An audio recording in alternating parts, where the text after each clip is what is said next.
Welcome, everyone, to the PIPCAST 3000, a bi-weekly podcast where we talk about gaming and Fallout, and mostly Fallout, and gaming news, and stuff like that. We have quite a bit of things to talk about today because quite a bit of things happened these last couple weeks. I am Caedo Genesis. This is my co-host BADCompanySarge. Hey there. And Jared of Jared Gaming. Hello. And we're here to get things started, but before we do, we're going to talk about what our tip of the day is in the comment of the cast. Tip of the day is, it's Father's Day. Today, when this goes up, it's Father's Day. So if you have a father or father figure in your life that you think about, or care about, or, I don't know, play video games with, or something, tell them you think they're neat if you do think that. Or do whatever you do on Father's Day. This is just a reminder, because I have forgotten in the past. Jared, what's the comment of the cast? Comment of the cast by Nick's Lad. Nice little puppy dog icon there. I just want a mod for New Vegas, Fallout 4, or Fallout 3 that adds in new world spaces or expands the current one to include locations that overlap with Fallout 1 and Fallout 2. I mean, if it was Fallout 3 and Fallout 4 having world spaces that overlap with Fallout 1 and Fallout 2, that would basically just be like all of America, right? Yeah. Just stretch out the map to the entire United States. Just go coast to coast. It still only takes place in like 5 or 6 states total. Yeah, that's only like 5 or 6 full games. That would be massive. Yeah. It would. As much as I like in my head, I think like that would be really freaking cool. I don't see that being practical for on a developer standpoint. Can you imagine having to create content for the entire country of the United States? It's quite a tough one to do without squishing things down. But new world spaces in general. Right. Death Stranding did it. Yeah, but Death Stranding had nothing over like 99% of the Wow. location. What? That's Player-made content, Sarge. rocks. It's like, oh wow, I gotta climb over these rocks for like 80% of the game. Cool. Yeah, but players would place things here and there, and it would make it a lot more interesting. It's a lot easier to make a empty world than a fleshed out one. And trails and fighting the beach. It's like how, in certain areas. was it The Crew 2 or something, I think, had all of the US? Because it's just like, yep, we just gotta have some roads. And when you've got a very simple focus game, like the stuff that Hideo Kojima makes for stupid simple games, then it's a lot easier to make a huge area. Throwing so much shade. Never played Death Stranding myself. Yeah, me neither. Glad that the criticism is coming from a well-informed source. Hey, I watched at least 10 minutes of gameplay. I know the entire game inside out. It's almost like we're talking about The Last of Us 2. Easy. Well, we can get onto that later, but for now, we have some news topics which we should probably get into, because there's a lot of them, starting with the PS5 reveal event, which, Caedo, you watched it, didn't you? I watched all the games and the console reveal portion. Yeah, Jared, did you watch it? I didn't watch it live, but I watched it after. I watched it. Cool. Well, not only did I not watch it live, I didn't watch it afterwards, and I actually decided not to click on any of the videos recapping it because I realised I don't care, and that's quite bad. So does that mean one of us should take over the Probably list? better than me leading on this one. Okay. Well, okay, first of all, thanks Nick's Lad for both the comment of the cast. This was from the last PIPCast, but also has kind of helped us come up with our Fallout topic for today. So thank you, Nick's Lad. Anyway, the PS5 event was showing the PS5 itself, like how the console itself looked, and the fact that there's going to be 2 separate versions, a digital version and a disc version.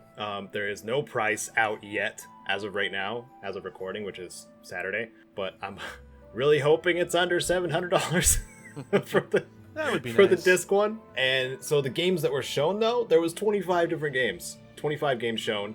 Some of them, a couple of them were remasters. Like, I didn't even count GTA 5 as, like, it's not even a remaster. It's just a re-add to the next generation. At least that's what it looked like. But 25 games in general, including a remaster or two. So we're probably going to have these listed in the description, but we actually highlighted the ones that we're most interested in, so it doesn't take forever to like go through the whole list and discuss it. So the ones that I chose that I'm the most interested in playing and seeing more of are the sequel to the PS4 Spider-Man by Insomniac, which was incredible. This one is the story of Miles Morales, which is going to be awesome. I don't know what else to say. Like, it's more it's more Spider-Man. It's more Sony Spider-Man with a competent developer that knows how to make good games. Little Devil Inside. This one looked really interesting.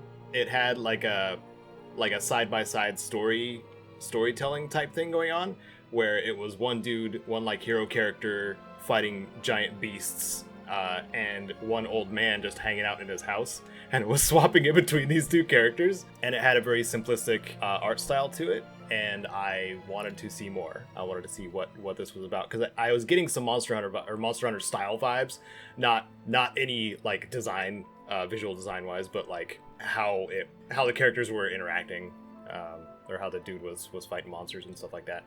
So I want to give that one a shot. And of course, Deathloop. I am stoked for that one. That's the new Arcane game where it's two main characters locked in forever combat, trying to kill each other, trying to kill through all the bad guys to get to each other, and one offs the other and may stop the time loop. Like, we don't even know. I don't think. So Deathloop is the one game I've actually seen like the trailer for, and I'm actually less excited for the game now that I've seen the trailer. But I still am looking forward to it, but I was just like, oh, okay. And actually, the worst part was I saw tons of people talking about the trailer beforehand, and they were like, oh my god, it's so smooth. And then I looked at it and was like, that looks a bit clunky to me, actually. It's like not what I was imagining when everyone was going, oh, it's so smooth where you slide between kills and stuff. And I was like, no, that looks like standard Dishonored combat with cinematics in the middle. I was like, if anything, that's not quite what I wanted. But I'm still interested by the concept. And I do like the Dishonored games, but I feel like it's going to play exactly the same as Dishonored, which isn't bad, but I feel like those games could do with being a tad bit more modernised. And from the very brief bit of gameplay we did see, I'm not certain that the actual gameplay has been updated very much, which is my concern about it. But other than that, I do really like the concept. And killing stuff's fun. So. Yeah. What I kind of think happened was after Moon Crash came out for Prey, they were just like, let's make this a game. I'm wondering if that's kind of the direction they went. Like, if it is like a roguelike type thing instead of just a straight campaign, I'm gonna be like, yeah, they just learned from how much people loved Moon Crash and like made it a whole game. I mean, I'm slightly worried as well from the trailer, which could be misleading, that it's going to be a standard campaign, and when you die, you go back to the start, and then just replay it, which is basically the same as other games. They'll just have, like, a canonical thing about it all, which, once again, me being worried, but hopefully it's not going to be that case. Right. But a game that's almost certainly going to be as good as it was before, Demon's Souls Remaster. Hey. And actually, I mean... a safe bet. Yeah, it's a fairly safe bet. I think they remastered the first two Dark Souls. I don't think they remastered the third one, because that wasn't even out that long ago. But yeah, all of the Souls games are getting themselves remastered slowly as time goes by. So if you want to go to the OG Demon's Souls, there's a remaster for it now, which is pretty good. Well, remaster coming out, so that is cool. I'm probably not going to play that myself, but I'm looking forward to a few people playing it on YouTube, because I enjoy watching those games, even though I suck at them. And final one I had any interest in, which I only learnt about because it was in the PIPCAST outline, Oddworld Soulstorm, which is a new Oddworld game. I own Oddworld Abe's Odyssey, and I played it when I was younger for a bit. and I'm like, oh, a new Oddworld game. And that made it to my third place slot, which probably shows the lack of interest I have to 99% of the games on the list, unfortunately. I'm like, I'm really not that interested in most of the stuff coming out, because I know I'm not going to be buying or playing any of these games when they launch. Deathloop is the only one I'll probably be keeping a proper eye on and consider picking up once it goes on sale. Mm-hmm. Yeah, Jared? Before I go into mine, I wanted to ask you guys if you were going to buy PlayStation 5, and which version are you interested in? I thought I was interested in the disc version until I found out that the backwards compatibility is pretty weak. Oh. I looked into it more, and it appears to be by the time they're done, not even by release. By the time they say they're done, it's going to be a list of 100 of the best, most played PS4 games that are going to be available as backwards compatible. And then all of the PS3, PS2, and PS1 games are all going to be digital. That'll be backwards compatible. So you still will have your collection, if you do, of prior games and still have to play them on your older consoles, which frustrates me a little bit. Okay. I was thinking about it a little bit more, and I was like, they'll make more money if they just leave all the prior console generations games on a digital store. They'll just make more money. So obviously they're going to go that route. Whereas, like, if the fans are just like, I just want a means to play my PS1 games on my PS5, no, that's not going to happen because they don't make money. Yeah, I mean, that would have been the one thing that really would maybe convince me to get a PS5, is just playing my old games that I love on it. But yeah, so that disappointed me quite a bit because I only have, I don't know, like five or so PS4 games. Fair enough. I didn't play it too terribly much. Yeah, I think I think I probably will get one. I don't know if I'll get one at release. I mean, I own a PlayStation 4 now, and I honestly don't play it that much. But the games that I have played were pretty good, namely like God of War and a lot of the PlayStation exclusives I'm really into. So I'm hoping that the next generation, if you want to call it that, of those titles will be just as good. yeah. I will probably be more interested in the digital version myself, just because I like the idea of backwards compatibility and discs and owning physical copies and stuff. But it's like the older I get and the less room I have in my living area for things, the digital version is a lot more alluring to me. Because most of the games that I buy now, whether it's on PC or PlayStation, I download them. I don't buy physical copies anymore. Right. So, and I don't play. I have a bunch of old games, but I really have no desire to go back and play them, even though they're really good. That's just me. Like, once I play certain games, I rarely play them again unless they're open-ended, like, you know, Elder Scrolls or Fallout or something like that. Yeah. So the digital version definitely. And I've heard, I don't know if it was I doubt it was confirmed because not much is, but there's rumored that it will be cheaper than the disc version. Yeah, the fact they don't give prices as well puts me off a bit. I know Yeah. both PS5 and Xbox have basically been holding out to see what the other one does. Yeah. But it's getting to the point where it's going to be, hey, it's launch day, head inside and maybe we'll tell you how much it costs. Boy, won't I'll draw you be this price surprised. out of a hat. Oh, that'd be kind of cool. No, I was just curious. There's just so much. There's so much information out there. So much no information. Like you said, no one's saying anything until the last minute. So I was just curious where you guys stood on that. And as far as my choices of games, some of these look interesting. Some of them don't. Like the first one that I decided to go with was actually Stray, which is where you're a freaking cat. Yep. And I don't know, I think the main reason I'm interested in Stray is just because it's so unique. I mean, I'm sure there's been games where you've been a cat or something, but Oh, for sure. There's Um, games where you're a cat. I mean, knocking from the stuff off of description, counters. it instantly reminded me of the one from Love, Death and Robots, where it's a bunch of robots going around, like, Earth after it's been, like, destroyed or whatever, and humanity's wiped out, and they see a little cat that's still wandering about. And I was like, oh, cool, they've made that episode of Love, Death and Robots into a video game. Oh, yeah. I don't know. I mean, that from the the teaser of that game, that sounds exactly it. You know, but it just, I don't know. It's for someone who plays a lot of oddball games and indie games and stuff that's not so much mainstream. The idea of this game kind of appeals to that for me. And then I chose for the second game, Hitman 3, which is kind of, even when I say it, it's kind of an odd choice. I mean, I love the Hitman series, but I haven't played the newest like iterations of it. Like, this is Hitman 3, but I haven't played 2 or 1 of these new series of Hitman games, mostly because at one point I downloaded Hitman, I think it was the first one of these new series, not the first game ever of Hitman, but these new iterations of it. And then I don't know if I tried to uninstall it at some point to make room for something. It ended up corrupted. In the process, something happened and something corrupted the hard drive, and I lost the entire hard drive.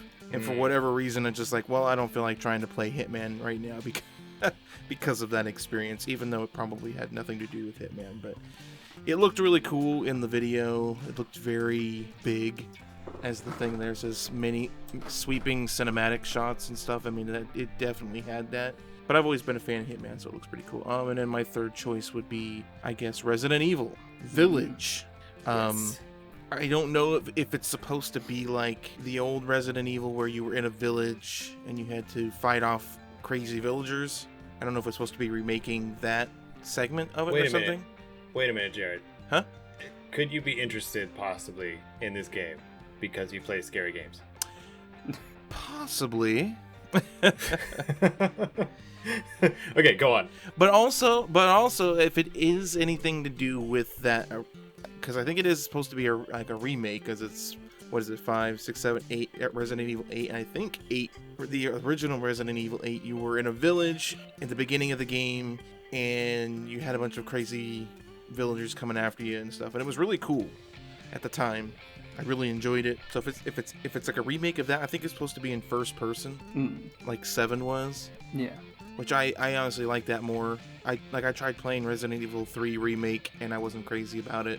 Not because it was in third person, but just because I like the direction Resident Evil 7 was taking, even though I've never played it. But like the first person aspect of it and the scary horror nature of it, I liked it more than the original formula of Resident Evil, which was kind of just over the top sort of, action, zombie, whatever. And I just never was crazy about that. So I'm hoping that Resident Evil Village is more along the lines of like 7.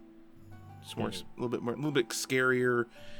The first person aspect helps with that, I'm sure, but yeah, those are my choices. Cool. If any of you are interested in checking out the reveal event and are thinking about the PS5 and or deciding between the PS5 and the Xbox, the new Xbox, whatever it's called,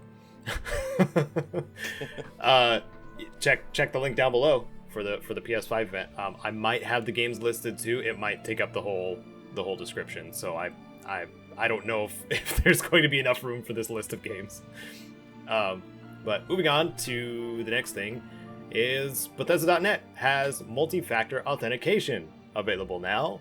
So if you play 76 or anything through the Bethesda launcher, I would strongly recommend, since we talked about it last PIPCAST, I believe, use multi-factor authentication so people don't get in your account by any way or reason. And considering that a few hours after this was kind of announced and Inside the Vault, everything at Bethesda broke, it's a good reminder that you want to have extra security, because things can go wrong, so always want to play it safe. For those who weren't trying to log in, what exactly happened, Sarge? Oh, you want to know what exactly happened? Well, I'd love to know too, because Bethesda haven't told us. It's literally been, sorry about this inconvenience, all of the live services are down, there's a complete outage and we don't know what's going on. We're going to fix this straight away. It's now been fixed. There was a second smaller outage. There doesn't appear to have been another outage, but there could have been, and nothing has been said. Awesome. But I've had people, I specifically told people in my video covering it to give me their ridiculous theories, and I think dragons are currently winning out. Dragons? Yeah, it was definitely the dragons. Gotcha. I wonder if it shouldn't was have. related to the because wasn't there a big like hack attack recently, like a DDoS or whatever it's called? I mean, not properly. They constantly are, is the thing. And I saw like some of the images going around with, look at this can't be normal, look at all the attacks going on. 100% normal. Happens Right. constantly. Like, the problem is, there was the diagram as well of like, oh, America's getting attacked with all these individual lines. But when you take a second to realise that you're being shown the entire Earth, and there's probably like a few hundred lines heading towards America, there's actually not many attacks Right. for like the entire country. But no, apparently I think it was T-Mobile had like basically their first, God, I want to say generator, but I'm sure that's not the right thing to go for. But basically T-Mobile accidentally had their primary and the backup shut down, basically one after the other. And then T-Mobile customers just couldn't get stuff through. Then lots of people were panicking, hence the whole DDoS reports where people were like, oh, I've got a search of the hacks going on, and they were like, oh my god, look at all these hacks, this can't be normal, this is crazy. And then the other companies as well couldn't get in contact with people from like T-Mobile and stuff because it was down. So I think they ended up issuing things like, oh, there's issues going on with everything, but it was just that. And it kind of got a bit overblown. It was very short-lived, and it sucked and whatever, but felt like everyone was very highly strung when it happened. Yeah. Almost like we're trained to become attached to our phones. Yeah. My phone is probably on my bed, and Yeah. I used it to work out the time when I woke up. I used it to wake up. So, okay. Well, something else that's happening with developers and struggling with current world things. The coronavirus is still a thing, and a lot of developers are working from home. And Digital Extremes, the developers of Warframe, one of the biggest, if not the biggest, online free multiplayer game out there, had been running into struggles of their own. And the article we have linked down below on that kind of does a little bit of a dive on what kind of issues they were having, especially like how troublesome one of their recent updates were. Because how their process usually works is PC is the first to get the update, but that also kind of turns PC players into somewhat of beta testers at the same time, because they're launching it in a state where the developers think it's good, but of course it needs to be, kind of tweaked a little bit to make sure that it's completely good. But that allows Digital Extremes to basically create updates like almost every week or every other week or something like that. But obviously, because everybody's working from home, they have to remotely send things to each other. That's made like the entire process more complicated. So one of their bigger updates kind of launched a little bit more buggy than usual, and then fixing it and making sure that it worked the way it was intended actually took a little bit longer too. So this is just a look into that if you're interested in seeing basically from the other side. And Digital Extremes is one of the most transparent developers that are out there. Like they have regular live streams with the developers, and even their creative director, Steve. Like he is one of the coolest dudes I've seen. He did one from his home, I think, recently, just going over like the state of the game, the stuff that they're working on, whatnot.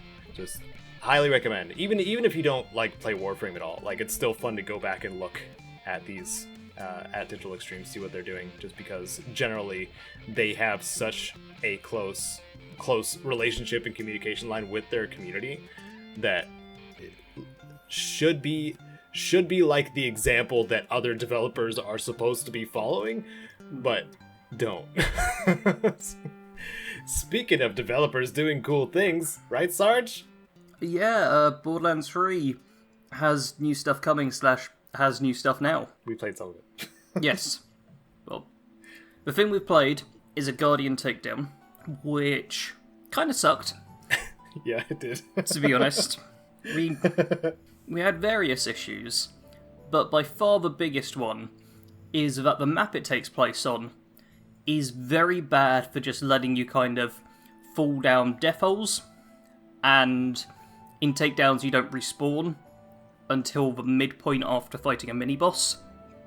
So it's like, there's basically one chance in the entire thing to respawn, or else you're just out of it. And we probably died like 3 or 4 times in total to enemies, and about a dozen times to just gravity. Yep. And it was very irritating. Mm-hmm. And we were playing with Dakoba as well, and on the final one where we actually got through the whole thing, Dakoba disconnected and then couldn't join back in. Yeah, and it the put very in spectator. Yeah, the very final fight as well, I didn't get to see the last bit because you get teleported around a lot. I was still fighting some ads when Caedo just beat the boss. Yeah. So, like, there were a few things about it which were pretty cool, but a lot of stuff that I don't think we liked. The mid boss and the final boss mechanics were kind of fun. Like once you knew how to do it, like the launch pad. As long as you don't bump into things while you're flying and then drop, like Yeah. it's fine. Yeah, literally on the same run where only Dakoba survived, Caedo and I both went through this jump jet thing, hit a rock. Caedo got flung off to like out of bounds and stuck on an out of bounds rock. Yep. I hit it, lost all velocity, and then just dropped straight down. And that was after like one small fight. You have to do that jump.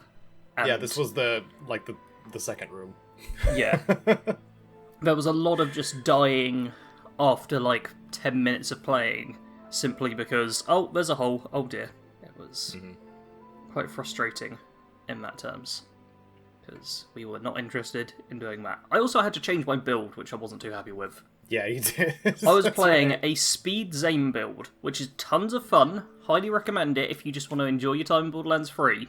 But for this particular takedown, it is the worst build you can possibly do. Yep. And I had to change it to Super Tanky Zane instead, who's slow and stupid. Just him being tanky is not really the normal thing, though, right?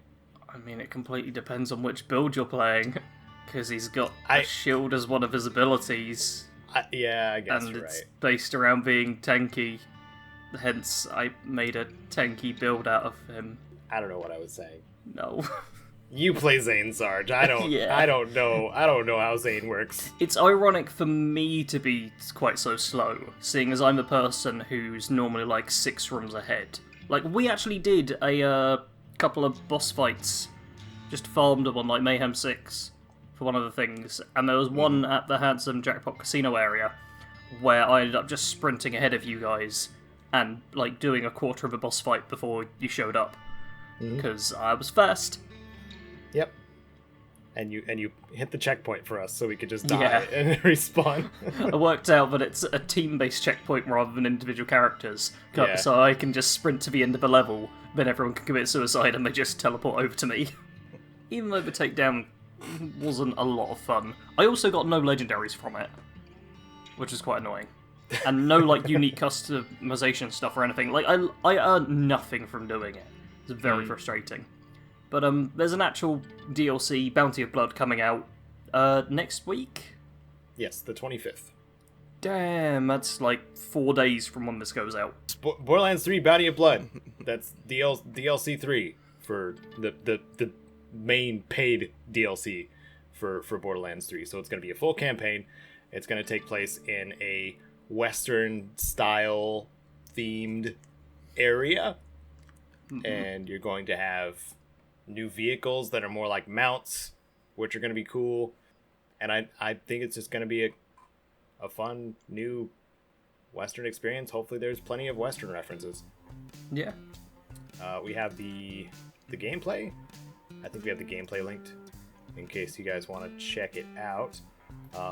But it is only so interesting when you're watching, you know, people shoot stuff in Borderlands. Like it's all kind of the same if you're just watching it. Just different enemies exploding, you know. They did introduce the new crystal things that you can like smack at enemies and stuff like that, kind of like barrels, but a lot more volatile, which looks like a lot of fun. We have yet to see what it's all about. Can't wait. Speaking of other games we know very little about. Oh. Yeah, there was this brilliant, absolutely 100% love it article published to thehardtimes.net titled Everything We Know About the Elder Scrolls 6. So, does anyone want to read the information that we were given? It's a lot of information, but... I mean, if you could summarize it in, like... Just read out, like, the first 500 words and that'll be fine. To summarize it is also everything we know. It's nothing. Oh, yeah, that's right. It's straight up nothing. Yep. Yep. Which I think Capital big capital N. Oh yeah, that's a brilliant article. So elegantly written, just like it really articulates, you know, everything. Thank you, Jeremy Kaplowitz. Yeah. Like, I clicked on this thinking, why has someone put up this article? Please don't just be useless speculation. And then when it just had that one word of nothing, I loved it so much. It was brilliant. I get asked occasionally, like, oh, hey Sarge, when are you going to talk about Elder Scrolls 6 and start making content about it or stuff like that? And I'm like, why? Well, there's nothing. We had one trailer just to announce that basically there will be an Elder Scrolls 6 game at some point in the future. And trailer is a stretch. Yeah, it's like just a small landscape. cinematic. Yeah. So it's like, even at this point, we don't know if anything's been made for it, really, other than what we saw in that trailer. Which they could have just got like a VFX company to put that together. We Right. do know that Shirley Curie was captured, like had her face captured for an NPC. Ah, So we do know that.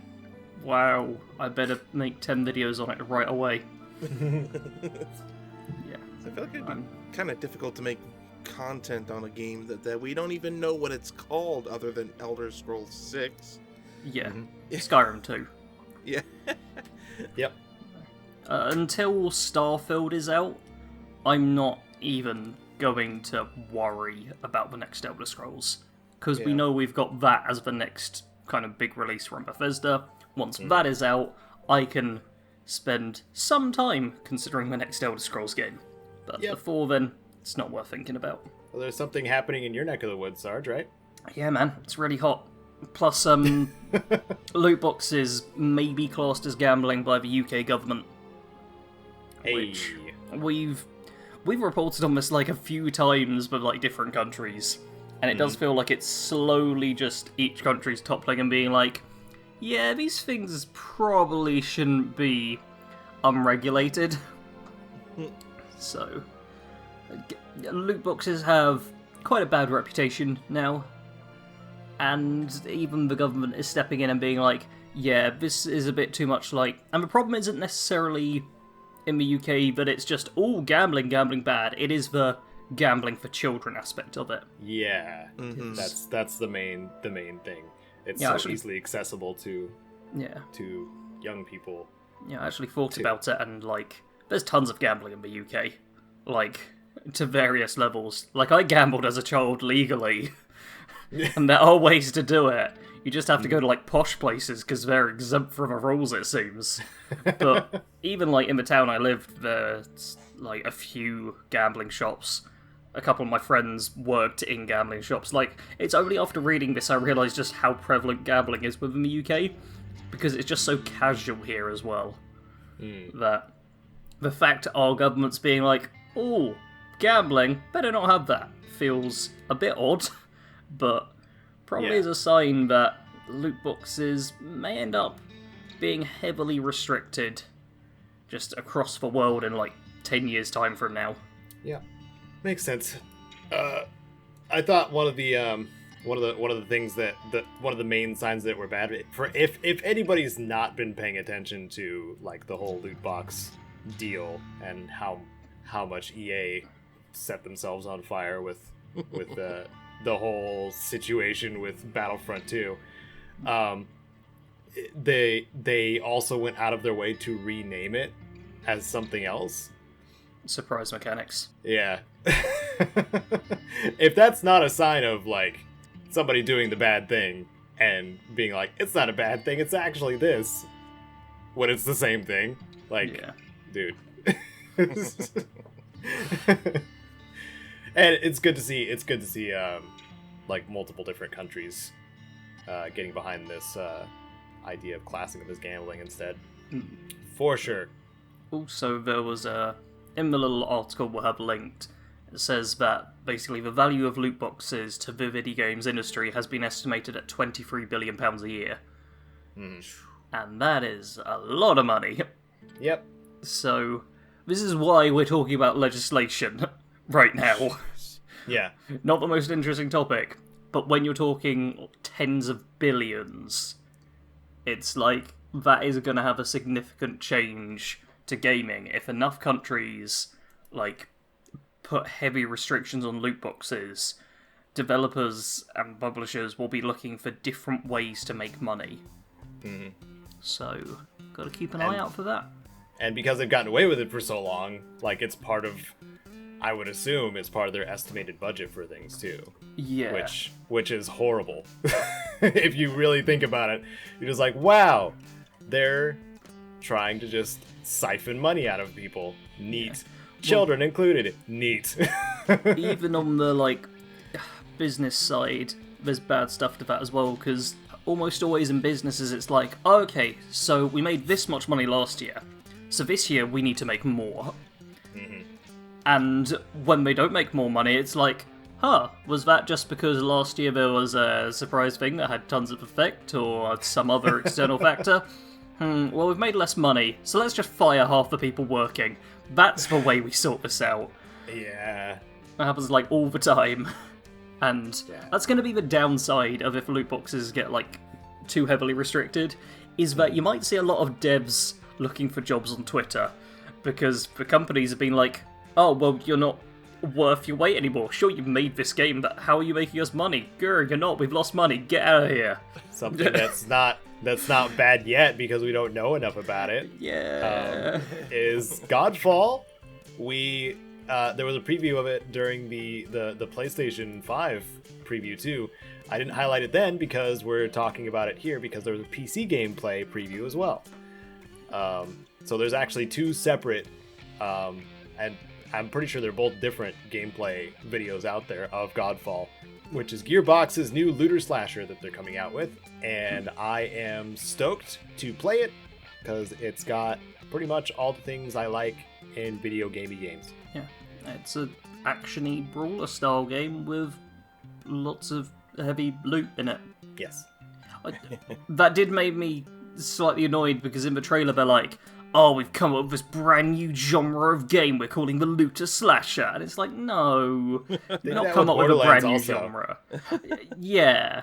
They tried to run with the was it RPS role-playing shooter. I think they leaned heavier into it than that or something. They gave it like I feel like they gave it a bunch more characters. Or that might have been like in a follow-up at some point. But yeah, they kind of oversell the importance of the game. They're trying again. In the marketing. Whereas in reality, it's just like, oh, that looks like fun. Yeah, it looks like a fun game. That's the genre, fun game. Yep, that's all you need from a game. You need to enjoy it. It's very simple. Yep. Stop pretending you're reinventing the whole gaming landscape. We just want to play something we enjoy. Yeah. Something important about it, though, too, is that it's going to be 3-player co-op instead of the standard, like, 2 to 4. So, Interesting And if you choice. have friends that you like to play video games with, then Godfall might be something to keep an eye on. I'm considering getting it. Considering. Yeah. Well, games cost a lot. What if you just like ended up with it? What if it just like Caedo. showed up in your library and you couldn't blame anybody but yourself for being interested in it? No, I could blame you quite easily. It's a case of if I've got like lots of spare time around the time it comes out, and I'm looking for a game just to chill and relax and enjoy with friends and stuff, then I'll probably pick it up. If I'm a bit more busy towards that time, then I'll be like, I don't really want to spend probably like 60 quid or however much it's going to be. I'll wait on it and see if it goes on sale and see how well it kind of does. I guess it does depend on like what other games are releasing around the same time, huh? Yeah. Well, not just what other games are releasing as well, just how busy I am. That's true. You're a busy guy. Yeah. We'll get into it in the whole what you playing thing, but literally the game I cover as my job, I have played less of it in the past 3-4 months than Caedo has, who decided he wasn't going to cover the game. Yeah, I've been playing it for fun. Yeah. I was like, man, I've just slowly been watching Caedo's level just rapidly outpace me. You still have multiple characters, Sarge. I do, but it's the fact that, like, about a month ago we logged in, and I think you were, like, a couple of levels above me or something, and I was like, I've almost caught up to Caedo on my main thing, and now you're, like, 20 levels above me. Anyway, that is for later. For now, there's another game, which I feel like Caedo's just gonna monologue about.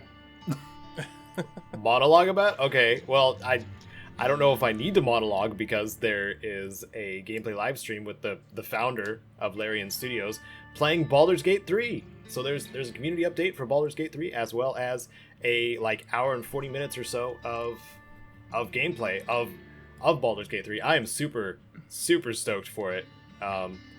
Larian Studios has done a great job in reviving the isometric turn-based RPG genre with Divinity Original Sin and Divinity Original Sin 2, and now they finally have the Forgotten Realms Dungeons and Dragons property where they can actually make something real awesome in that universe, which it appears as though they have been. So they play the intro trailer as well as show gameplay.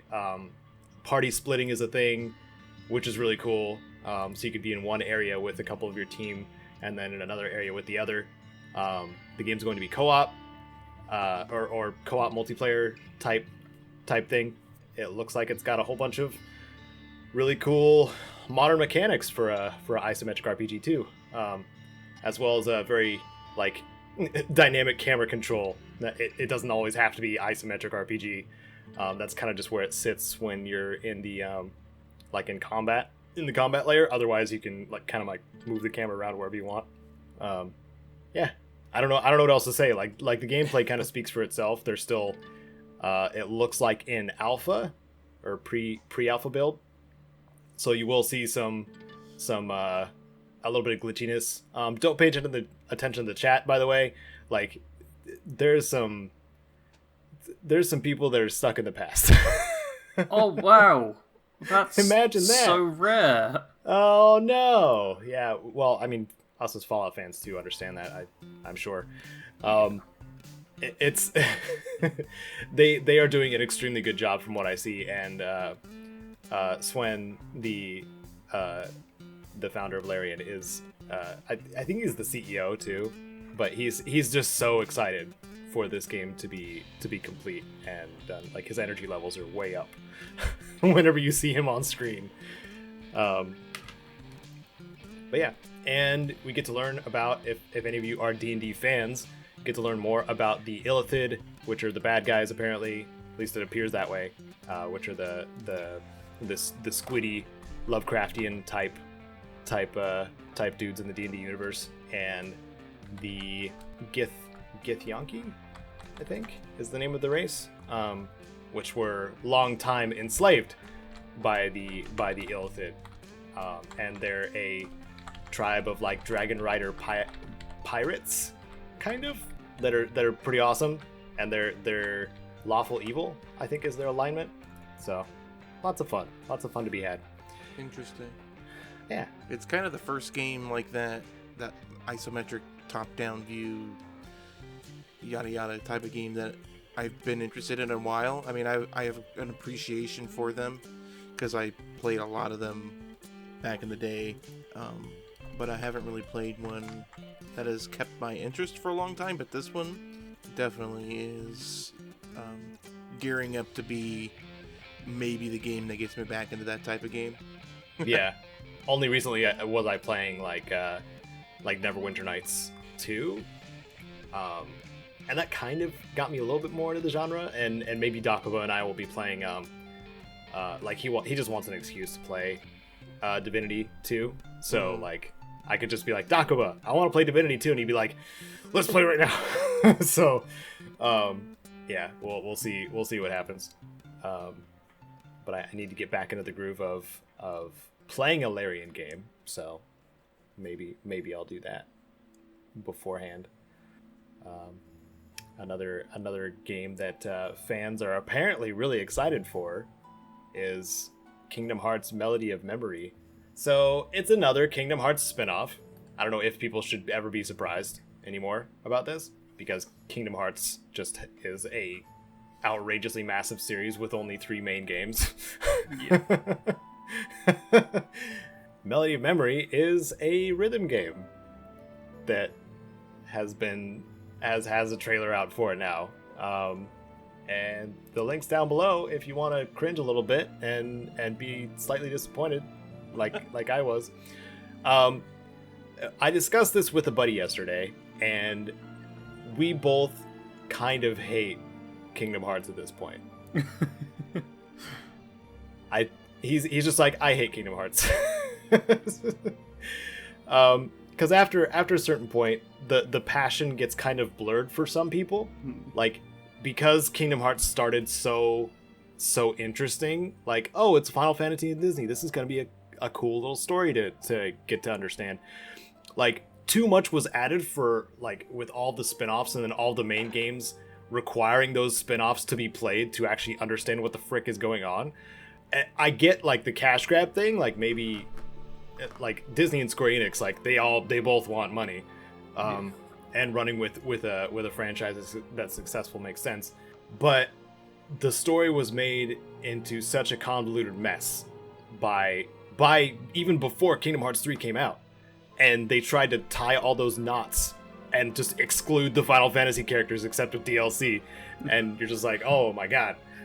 It's just a Disney game. Yeah, I didn't want to play it anymore. I was pretty much done, like, even before Kingdom Hearts 3 came out. I was just kind of going through the motions and playing it anyway, just to be like, I'll try it. It looks cool, it looks kind of fun to play. But I couldn't get the full enjoyment out of it because I didn't invest in the story. I didn't take it. I guess I didn't take it for what it was or something. I don't know. Anyway, Melody of Memories. It's going to have plot in it. It's a rhythm game. Draw your own conclusions. It just concerns me a little bit because since it is a Square Enix property, I worry that the Final Fantasy VII Remake franchise that's now active is they're going to start influencing each other a little bit more, and I don't want more rhythm stuff in the remake. There was already a little bit. I don't want more. A little bit's okay. Not all of it. Don't put all the rhythm in there. But one of our super fans in the Discord, he reacted negatively, and then he said he's going to buy it like the next day. Like, that's sunk cost. That's what sunk cost is. If you have invested so much of your time and your life into something, you're going to buy it no matter what, because you've already invested so much. It's so hard to tear yourself away. This is an actual thing that people suffer with. And Square Enix is taking advantage with the Kingdom Hearts franchise. I don't want to get like all sciencey though. I've actually never played any of the Kingdom Hearts games. Oh, good. You've saved yourself. There's only a few I would recommend, and then stopping after that, and that would be Kingdom Hearts 2, or whatever the most recent version of it is, as well as Birth by Sleep. Both of those are really good. It does feel like an unapproachable franchise. Oh yeah. If people have to make like hours long breakdowns of what the frick is going on, and even after watching one of them you're still confused, yeah, I think that's a problem with the source material. Because it is like that, man. I think it may have surpassed Metal Gear Solid, because Metal Gear Solid has some confusion in it too, for sure. Just a tad. I won't even try to deny that, but I don't think the summaries take too long to explain, because Kojima just adds a lot of fluff to things sometimes. I don't know, man.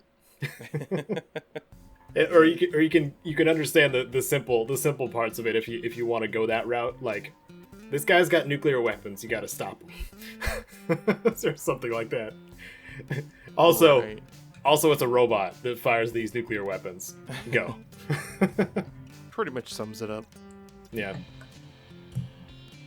Well, since we don't have the release date, I don't think, of Kingdom Hearts Melody of Memory. I didn't really pay enough attention, and also the videos in Japanese. I can't read Japanese. But we do know something else got delayed again.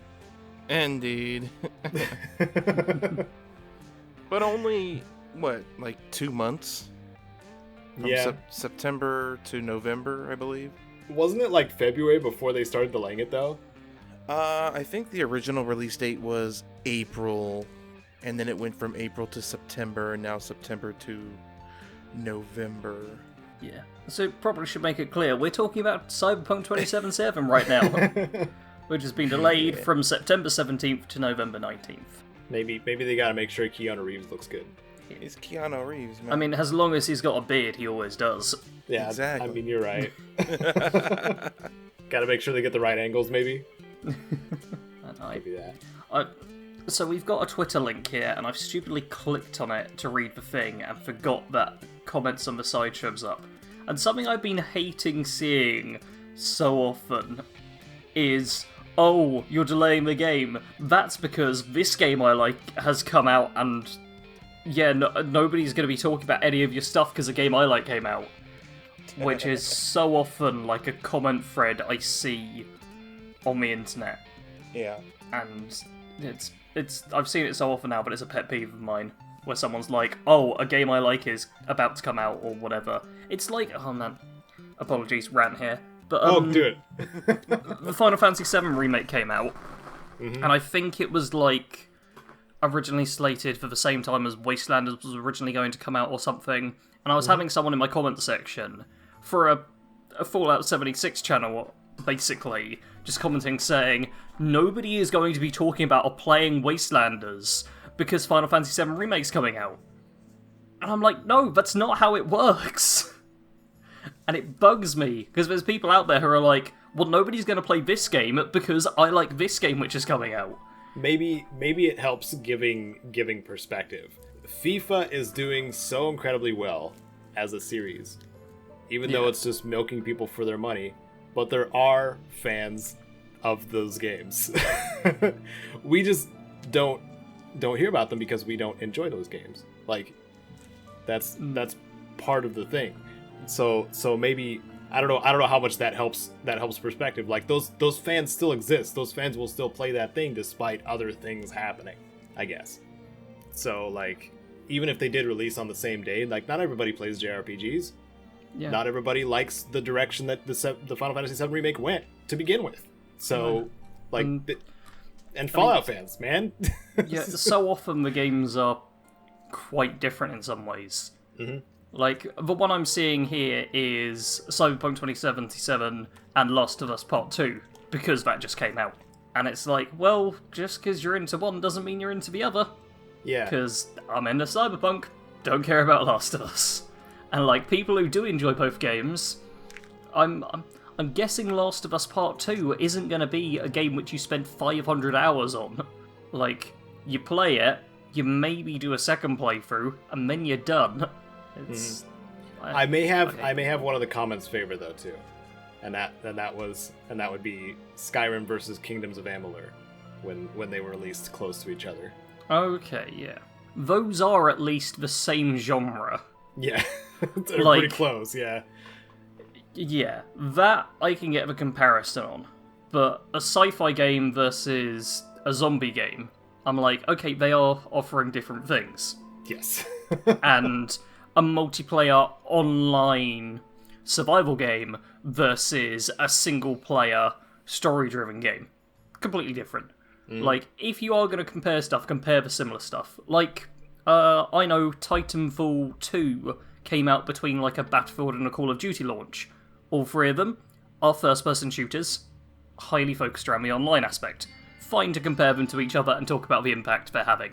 But when you're just going, I like this game, so it's gonna stop all sales of other video games. It's like, seriously, dude, do you have any idea that other people exist in the world? Yes, they do. And they like things that you don't. Yeah. Like Kingdom Hearts. Yeah. Impossible. Yep. We've finally found our Fallout topic, Sarge. Alright, so with all of the news topics out of the way, we're now into the Fallout stuff. And relating to the comment of the cast, which you heard at the top of the episode, we're talking about mods. Yay! Yay! Woo. And here's the thing, I suggested this as like, oh, we could talk about mods within Fallout franchise, if there's any you recommend, any interesting mod stories and stuff you've got, and what you'd like to see in the future in terms of mods. Feel it's worth mentioning, I don't play with mods. I don't like using mods. What?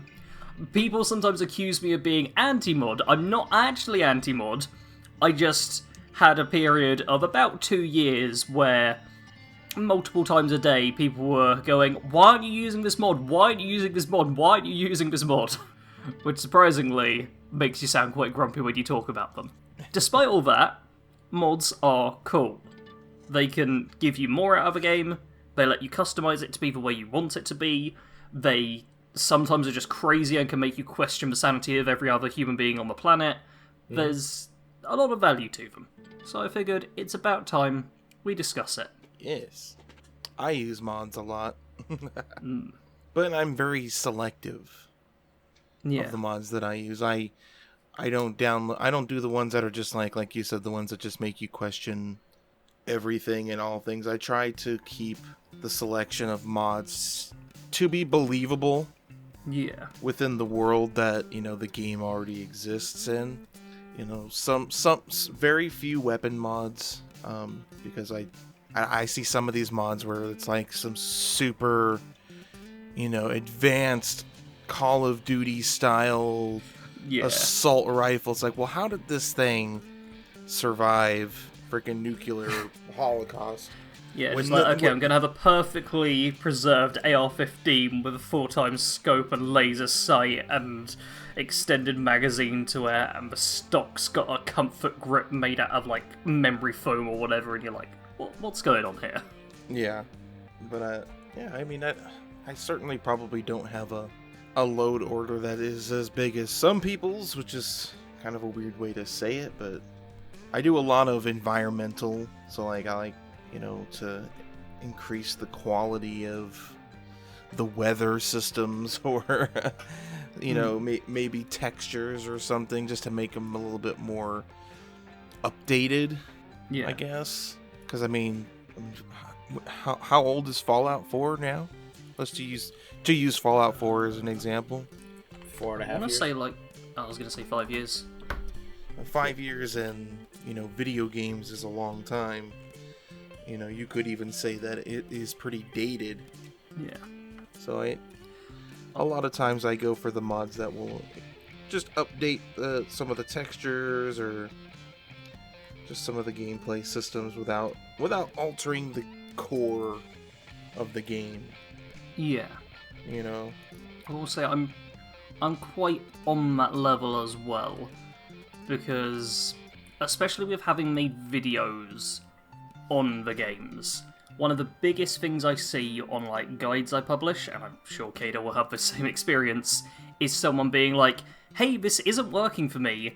I reply with, do you have any mods installed? And they go, oh yeah, I have. Most recent one as well was someone on my alchemy guide going, "Hey, this is for Skyrim," but they were like, "Hey, I'm using these 3 ingredients and I'm not having it come up with anything." And I was like, "Okay, do you have a mod installed?" And they were like, "Oh yeah, turns out I installed a complete alchemy overhaul mod." Yeah. So I think that's Fisherman's Friend from Point Lookout. The unofficial patch puts that back in. See, I do think it's worth always trying to remember that there is going to be a difference between the modded game and the base game. Yeah. Definitely. Because even when you change, like, mods that are supposed to change, like, very minor things often have, like, a few unforeseen consequences. Yeah. Because turns out coding and messing around with it is quite tricky. Or just re-adding cut content. Like, even though there are cut content mods that I am mildly interested in, I still don't use them because I like my vanilla experience. I will say probably the mods I'm most interested in and I'm most likely to ever consider kind of going back to and reinstalling are basic ones like texture mods and minor graphical tweaks. I'm not a fan of the mods that make the game look different, which I see quite often, where someone's like, "Oh, here I am playing Fallout 3, everything's bright pink," because I've added, like, this crazy filter or whatever. I just like, I'd like everything to have a slight sharpen to it, maybe a few of the textures have been reworked, and maybe there's a slight lighting overhaul, but I still want it to instantly be like, that's Fallout 3, that's how I remember it, oh, but it's actually just a bit neater looking. That kind of stuff I like. Right. I agree wholeheartedly.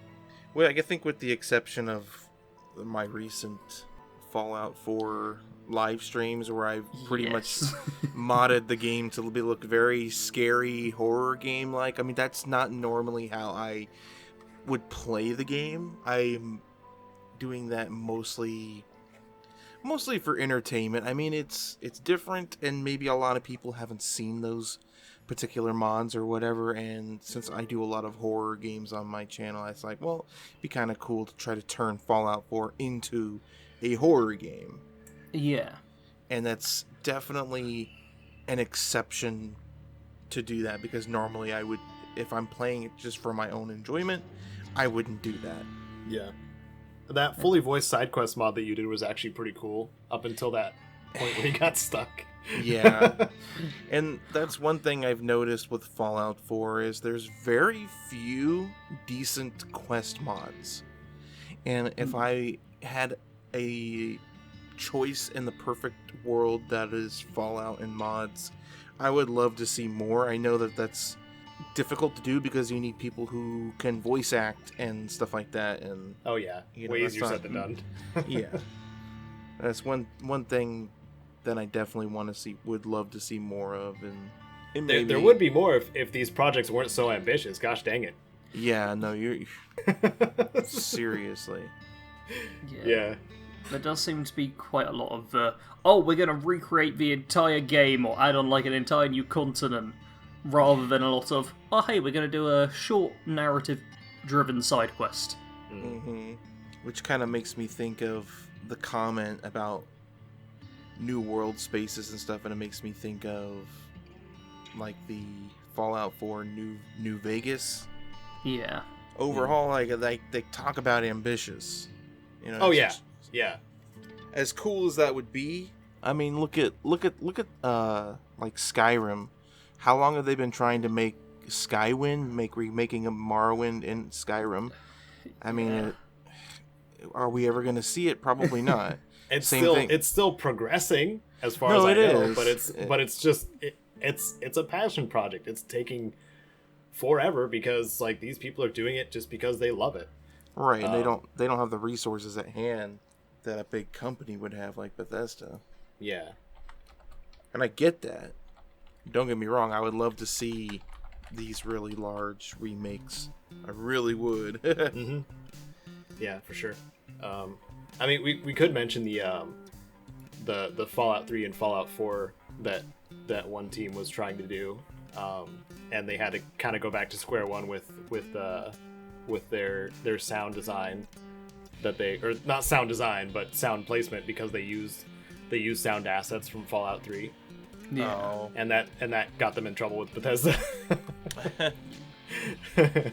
Yeah, that could be a challenge, because I know that I know we're talking about Fallout, but again, talking about Skyrim and the Skywind project, they had a similar situation where they essentially were having to create all of the sound assets from scratch, and they were having to create the models from scratch. Like they weren't being allowed to use any of like the base assets, which is crazy, because I don't think they're planning on making money out of this. It's like you said, it's a passion project. It's just people who have the know-how wanting to just go big or go home type of a thing. Yeah. I can't imagine. Yeah, there's some that have gotten pulled off, like not Cascadia, the Frontier. I think that one actually finally released, and that was a New Vegas mod. I know there was a big one that got a lot of attention at one point, was the Miami. Oh yeah, Fallout Miami. That one, I Haven't heard much about that one. I was looking up a bunch of these, and like the last posts a lot of these made were like in 2018, which makes me wonder if they're being worked on still, or if they're just not public about it. It looks like the Frontier had demos go out, but they haven't. I don't think they've finished it. I'm looking back at their dev blog really quick. I'm gonna include some links of like big projects like this. So we talked about Skywind, we talked about I said Fallout Frontier, Cascadia, Fallout 4 New Vegas. Like, I'm gonna link those below for anybody who's interested in following them, and is hopeful maybe to see even if you can contribute in some way to the projects if you're really interested in them, because I'm sure they would accept help if you can, if you have the skills they're looking for.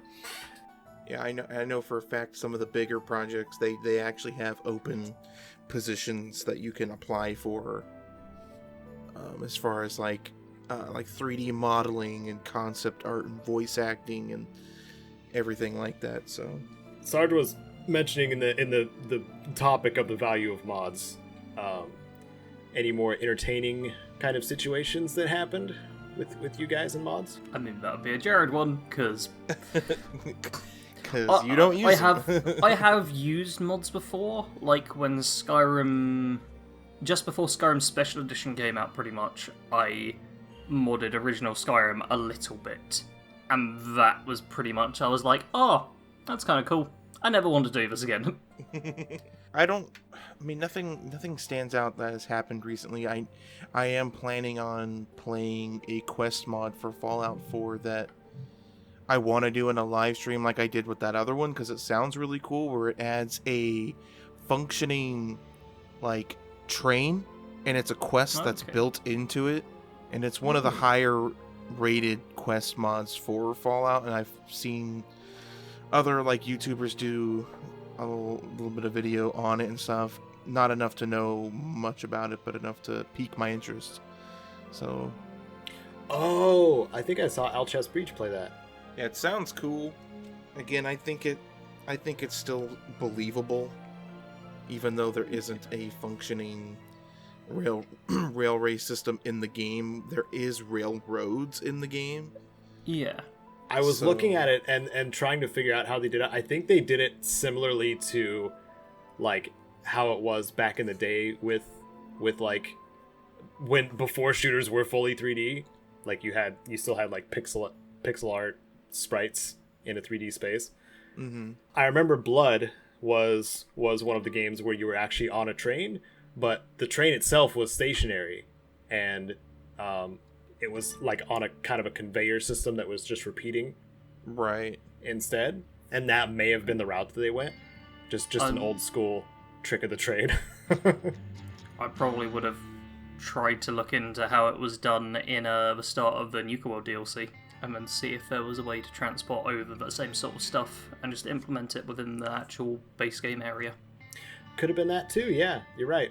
Because we can also ride a roller coaster in Nuka World. Yeah, there's definitely the stuff within Fallout 4's code to make it happen, because we get like the little monorail and the roller coaster. Mm-hmm. So it feels like the actual getting that to work might, obviously I don't know, but might not have been quite as difficult as it first appears. Because even though the base game doesn't have that kind of thing going on, one of the DLCs has it as like a core thing that needs to happen. I know the reference I go back to is the tram in Fallout 3 and the character model for it. You guys knew about that, right? If you take the presidential tram in Broken Steel from the Capitol over to Adams Air Force Base, it's actually your character model, or your basically the perspective of a character model, but their head is the tram. I can't even remember Broken Steel. Okay, let me bring up an image. Sounds like the kind of thing that it was never something that was meant to be seen. Kind of a thing. If there's modders involved, man, it's gonna get out. Oh, it's a mod. Okay, I gotcha. No, it's not a mod. This is how it was. Okay. In the game assets, yeah. Yeah, that doesn't surprise me, because of the whole... So what Caedo's describing here is your character is just your character, but basically where your head is, they've got the train cart. And that's like the entire model one. It's basically molded into two. But they did the same thing with when you're a baby at the start of Fallout 3, where you're a full-grown adult, but it's your head and your body's under the ground, basically. Oh, really? Yeah. Okay. That's how it works, because it's easier to just alter the model you actually need, rather than create a completely new model with its own set of defined rules. So it kind of went down that route, and it works until people start messing around with like console and stuff and just being like, what happens if I just do this little thing here? Yeah. I hope that there's a mod with these as like actual enemies or something like that. It'd be funny. I'm sure there is. Or replace it with Thomas the Tank Engine. I am sure. Oh, guarantee There's gotta be. Guarantee you there's Thomas the Tank Engine. So I have a fun example. I didn't think about it until now, but when it comes to usability, probably the most used mod for me has been Groovitron, because and that has a combination of like collections of animations and poses and stuff like that you can make characters do just by shooting them with this like magical laser weapon. Yeah. Yeah. I did a lot of machinima when I first, when my channel first started getting big. Not a lot. I did some, and then got exhausted by it. So Laser Rifle was the first one I came out with. That was the first time I got to experiment with something like that, combination of console commands and the Groovitron. And obviously that was a bit of a hit with the community. So I did a follow-up with New Vegas. I tried to make it bigger and better, and it wasn't as popular with Date with the Deathclaw.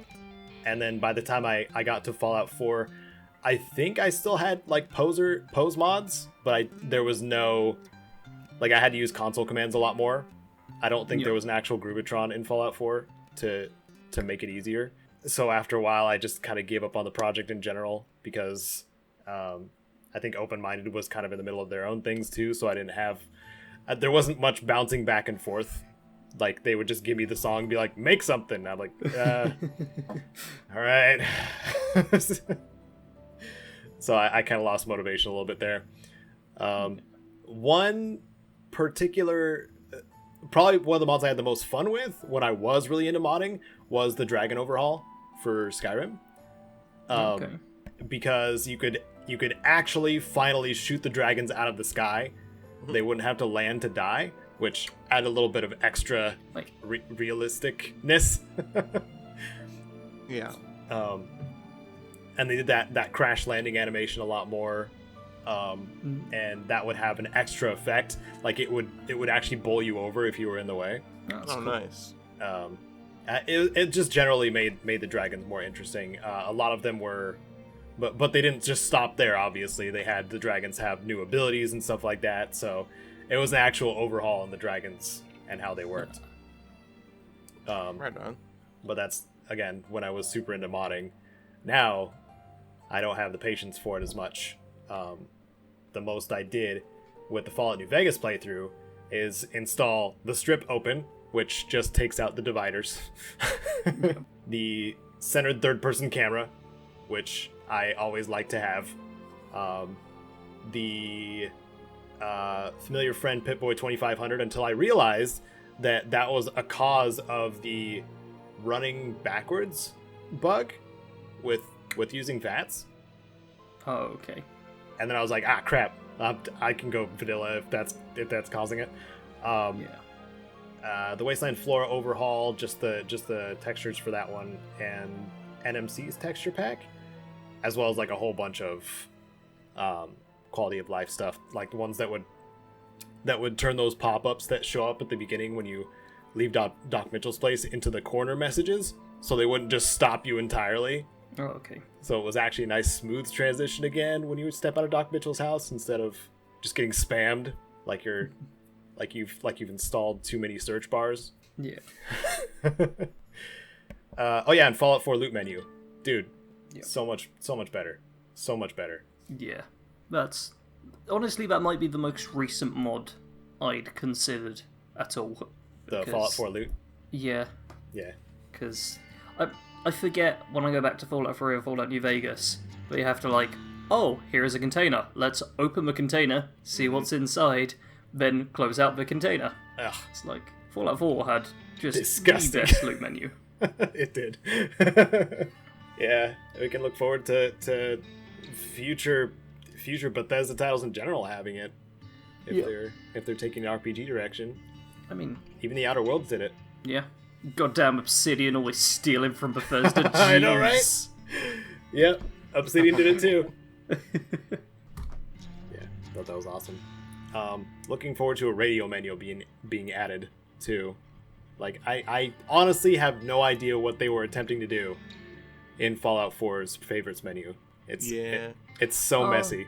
See, I never had an issue with it because mouse and keyboard 1 through 0. Yeah, but when it came to pressing F. Yeah, I never pressed F. I was like, why would I ever do that? And anybody using a controller was pretty much screwed. Yep. Yeah.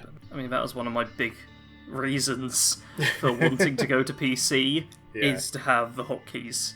Because I love hotkeys. They're like my favourite thing in video games. I was gonna say, they're pretty helpful. I was hoping that that since Prey learned from Bethesda for their loot menu, because that was around the same time as Fallout 4 came out, that Prey's development was happening, and that was one of like their last minute decisions, was changing the loot menu to be an active window instead of just a freeze frame menu.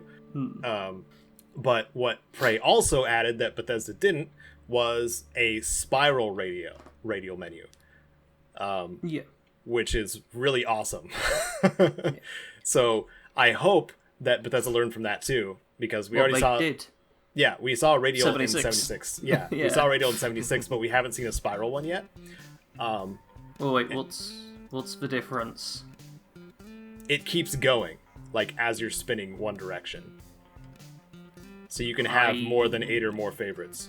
I feel Bethesda's got. Okay, I get what you're on about. I'm not sure I actually like that as an idea though. Okay. Because Bethesda's got it where you have your wheel, and then you can press a button to switch to like the other wheel for the emotes and stuff, and then there's an expand option, which I prefer more than having like an infinite spinny thing. Okay. Maybe it could be an option. No options. Maybe. No options at all. Maybe you think in this mod discussion you're allowed some choice in how you play the game and what things look like? No! How dare you? Ah, dang it, Caedo. Coming up with your wild ideas. Bad me. Bad. I do think overall that is the biggest value of mods within any game. It's just being able to play the game the way you want, and having more customability is just good overall. Mm-hmm. Especially when it is completely optional stuff. Yeah. Which I like to remind people occasionally that mods are optional. Yes. Because I see people from time to time like, oh my god, I've installed this game. How many mods do I have to install? Why do I have to do this? This sucks so much. Just give me the list of all the mods I need to install. And it's like, you don't have to do it if you don't want to. Just go with what you enjoy. We need to mention, I think, the original Fallout games too, because I see this in the classic Fallout subreddit really quite often, and there's this weird assumption that you need to have the restoration patch, which restores cut content and obviously changes things in the classic games. And no, you don't. You don't need those. Those are not necessary. The only thing that I would suggest, and it's not required, would be I think it's the Fallout Fixed patch or the high resolution patch, or nothing. I go with high resolution because simply I can play it on my gigantic monitor. And it not be all squished or whatever, or have black bars. I was surprised at how good it happened to look for me when I just played it. Yeah, were you playing it from Steam? Yeah. Okay, so yeah. If you're playing it from Steam, it has some of those by default already. Oh, so, okay. Yeah, so like you really won't have to do much if you just want to play it, just want to try it. So I think, so if that was turning anybody off, by the way, anybody who's listening who's like, I want to try the classic games, but I don't want to get into trying to mod them, don't worry about modding them. Just see if it works. Install it on Steam if you have it, and see if it works. I'm pretty sure the GOG version has the community patches too for working on modern machines. So yes, strongly recommend. Also, I want to mention that Skyrim's UI is garbage, and Sky UI is awesome. Thank you, Gopher and team. That was one of the earliest mods I used, and I could not get on with it at all. Really? Yeah. I constantly hear people going, this is the best, you need to be using it. I'm like, no, I really didn't enjoy it. And I don't think like Skyrim's UI is the greatest thing in the world or anything. But it's like, I can get on alright with that, but Sky UI just, I could not use it at all effectively. And it was, because it was probably like my first or second mod kind of thing, I stuck with it for ages as well. This wasn't me doing one play session and being like, oh, things are in a different place, uninstall. This was something where I really tried to stick with it. Because when I first modded stuff, I was like, oh, okay, here's all the things I've been told I need to do. And then all of them ended up being uninstalled like 6 months later because I didn't like any of them. Well, I recommend Sky UI, but Sarge does not. No, take a look at it. If you really don't like the current UI within Skyrim, then definitely look at your modding options. Yes, because it's still horrid to try to navigate for me. Like I've been recording Skyrim a lot lately, and I've finally learned to start using the arrow keys a lot more, or the WASD, to like navigate the actual menus, because it's a lot faster than trying to move the mouse around and get to them. Yeah. And like, I mean, I don't want it to be that way. I think that might be part of it. I know I'm a controller guy a lot of the time, but man, I don't know if I like, because 76 does that too. Like, they don't have the full range of controls for all the menus. Modders, fix it! Just kidding. Where, like, 76 will require you to press the space bar rather than E to confirm something. Or, like, Wait, if you're... No, it doesn't. It does. I never press space bar to confirm things. E and I enter. have to. They work fine. I have to when I trade with people. What? Yeah. Really? To be fair, I can't remember the last time I traded with someone, so maybe for trading it does require that. But, like, no, I just smash the keyboard and it accepts. Yeah, but also sometimes on the map, if you're trying to fast travel, pressing E works and pressing the mouse button doesn't. Yeah, I default to E all the time, thinking about it. Yeah. And, like, it just works. Did the game not working train you to do that, or have you just been doing that the whole time? I use E except for everything. Like, Okay. when I'll go into games that don't have E except, I'll be smashing E and going like, what's happening here? Also, if you're spending atoms in the atom shop, you have to press enter. You can't click it and then click OK. Or is that different for you too? Might be different. Caedo, I think you just can't click things. I'm sorry. I hate to break this news to you. Oh no. Maybe you somehow changed your key bindings? No. Yeah. No, are you sure you didn't keybind mouse click to, like, numpad 5 by accident? As often is the case. Often the case? What? Yeah. Like, I do it every couple of weeks, and I'm like, oh, what a silly mistake there.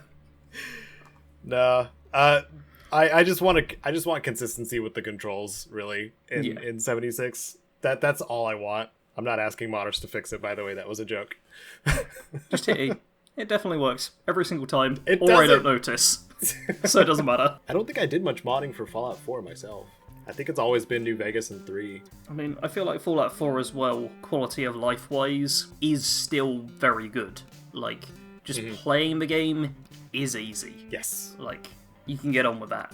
So for Fallout 4, the mods you're gonna steer more towards are the ones that are more likely to change the world in some way. So it doesn't like entirely remove a category of mods, but it does make them less important.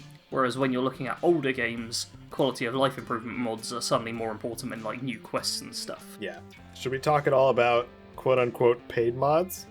Or do you want to just say it out loud? I think that could probably be a topic in of itself, honestly.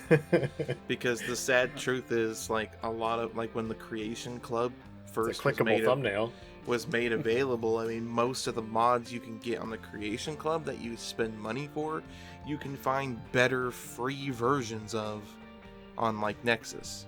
Yeah. I will say the one big thing about the Creation Club is that mod authors, I could definitely see it being valuable for them to be able to make some money and Bethesda having that system in place, but having it in place in a game where you can also have all these free mods is the big problem. Yeah. Like, it's like if you go to an all-you-can-eat buffet, and then at the very end of the buffet, there's like a section where it's like, okay, well, if you want like the dessert bit, you've now got to pay for that. You're like, what? But I came here for the all you can eat, and you said everything, and screw you, grr. You kind of get into that mindset with people. So if Bethesda wants to do like proper paid mod stuff in the future in their single player games, they're screwed, quite frankly, because their games are known for being modded. Yeah. And having the paid thing, if they have it alongside it, well, that's actually best for the community, because the people who do want to pay a bit of money, help the mod authors out, can do that, but there's still all the free mods you can have. But if you have it just one way or the other, if it's just free, mod authors aren't going to get paid for their work at all, and if it's just the paid stuff, then the community's going to be outraged because they expect free mods and feel like they're entitled to them. Yes. So it's a tough one. Yeah. Although, thinking about it, I do actually have Skyrim Survival Mode as like a Creation Club mod on Skyrim, which I really do quite enjoy. And I got it free, because they gave it away for free at first. Yeah, I got it as well. I haven't tried it yet, but I plan to someday. Oh man, I did multiple playthroughs with it, and I quite enjoyed it, because I like survival-based stuff. Yeah, same. Although a lot of people do like Frost, which I never tried, because, why? I've got a survival one I enjoy. I just stick with that. Yeah, that's true. New Vegas's hardcore mode was like the first test, I think, of like, or the first benchmark, I should say, for like testing out how survival modes could work in the Fallout franchise. Very low benchmark. It was a very low benchmark. It was more. Eat every time you play the game. Cool, done. Let's just carry on as normal. That's pretty much it. Yeah, it doesn't add too terribly much more difficulty to the game. But you get a sweet canteen. You get that anyway. Yeah. Did you get that anyways? I thought that was part of the survival thing, because like no, you had to drink. You get it anyways, but it's also like quite helpful for survival. I guess. It just hydrates you over time. Yeah. Okay. It's been so long. Yeah. It was the reverse. Like sodas would dehydrate you in New Vegas, whereas they hydrate you in Fallout 4 onwards. So, yeah. There was that. But I think if there was one particular overhaul mod that I played, which changed New Vegas to be a lot more hardcore, and the fact that I had to understand more things about like how the inner workings of it were to survive, made it a lot more frustrating to try to play. I could just be acting like a geezer at this point, but like alcohol removing radiation. But if you drink too much alcohol, you could like fall over, and like that kind of realistic factor, I guess. But applied to really anything. So like anything can kill you in a few shots. I think it was likewise from your end, which is kind of the route Fallout 4 went, at least early on in survival. But yeah, I like kind of a middle ground. So New Vegas vanilla hardcore, not too challenging, and then the overhaul mod that I played was way too far for me to want to continue playing. And then Fallout 4's was kind of in the middle for me, because like the beginning is challenging, but like after you hit about level 20 or so, then it starts to kind of balance out. I was also playing Melee in Fallout 4 Survival, so. Oh man. Blitz saved my life. I never, strangely enough, never was too partial of the survival modes, which is weird because I mean Fallout is perfect for it. Mm-hmm. But I don't know, I never really enjoyed the idea of that. Like, I don't know, just preference, I guess. Yeah, that's okay. It's not for everybody. There was this weird. I remember when it first came out that people were complaining even after survival mode came out that Fallout 4 was too easy, and then when asked if they played survival mode, they were like, "No." I'm like, try it. Those ones that I was worried about the most, or that wanted them to play it the most, I think. Yeah, I think for me it's like I never, because it was never a thing before. Like I don't go into Fallout wanting a survival game experience, so adding that to it after the fact just never really vibed with me. So it's like, I do enjoy survival games, and I will play games that are meant to be survival games as survival games, but I never really saw Fallout, even though it's technically perfect for it, I never really considered it that type of game. Right. I just like to play Fallout. And then 76 came out. Which, the survival mechanics are, if anything, much lighter than they were in Fallout 4. Oh, so much lighter, dude. Yeah. So much lighter. Yeah, we kind of went a bit off the modding topic a little bit to talk about survival mode. Track. Yeah, I think that's a good stopping point, I suppose. Though, so did we cover everything in your Yes. your heading there, Sarge? We covered plenty. Okay. So if any of you in the comment section, if you're still listening to this conversation about modding in Fallout and Skyrim and Bethesda games and modding in general, you don't even have to stick to Fallout with the topic. If you have any mods that you enjoyed, or mods that frustrated you, or mods that you would like to see turn into actual gameplay stuff, put it in the comments. Might become a comment of the cast, because that's part of the fun with the podcast. So now we move on to what we're playing and working on, and in the comments you can join in with that as well. Jared, what have you been playing? Well, I guess been playing. I mean, Steam's got this thing going on right now where you can try out a bunch of different demos. It sounds like all three of us have been taking advantage of that, but since I'm the first one to go, I'll definitely the two that stand out for me, and the two that I'm most looking forward to that I have played, one of which was Grounded, which we've talked about in the past, and that was actually a lot of fun. And the other one that I am really looking forward to is Everspace 2, and I played the original Everspace, and it was sort of a space roguelike game, and it was fun, and it looked great.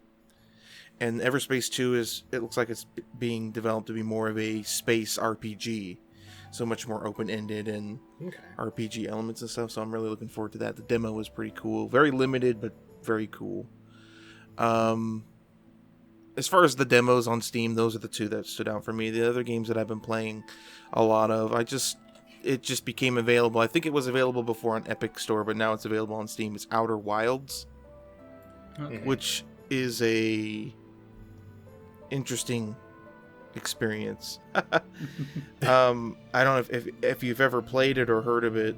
It's also somewhat roguelike in the way that you're kind of stuck in a time loop, and it keeps putting you back at the beginning every X amount of time, but it's really interesting. I'm really enjoying it. And then the other game that I'm playing that I know is your guys' favorite topic right now, The Last of Us 2. Yeah. It is the topic of the internet right now. It is every YouTuber who is. I haven't covered it because I don't really do new games or anything, but having played the original Last of Us, I enjoyed it, and I can say that from what I've played so far, Last of Us 2, I'm really enjoying it. It's gorgeous. I saw a clip of the rope mechanics. That was some of the coolest things I've seen in a game. Yeah, it's one of those games that it's right on the end of what the current system can do, and you're starting to see possibly what the next systems will be able to adapt or adopt and then do more on, expand upon.